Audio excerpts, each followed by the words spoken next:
বাংলাদেশের সশস্ত্র বাহিনীতে কর্মরত সেনাবাহিনীর ক্যাপ্টেন ও তদূর্ধ্ব সমপদ মর্যাদার কমিশনপ্রাপ্ত অর্থাৎ কোস্টগার্ড ও বিজিবিতে প্রেষণে নিয়োজিত সমপদ মর্যাদার কর্মকর্তা সহ কর্মকর্তাদের বিশেষ নির্বাহী ম্যাজিস্ট্রেটের ক্ষমতা আরও 2 মাস বাড়িয়েছে সরকার। বৃহস্পতিবার জনপ্রশাসন মন্ত্রণালয়ের এক প্রজ্ঞাপনে এ সিদ্ধান্তের কথা জানানো হয়।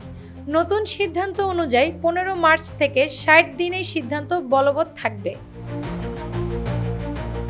ছাত্র জনতার অভ্যুত্থানে আওয়ামী লীগ সরকারের পতনের পর উদ্ভূত আইনশৃঙ্খলা পরিস্থিতিতে গত 17 সেপ্টেম্বর সশস্ত্র বাহিনী অর্থাৎ সেনাবাহিনী, নৌবাহিনী, বিমান বাহিনী বিশেষ নির্বাহী ম্যাজিস্ট্রেটের ক্ষমতা দেওয়া হয়।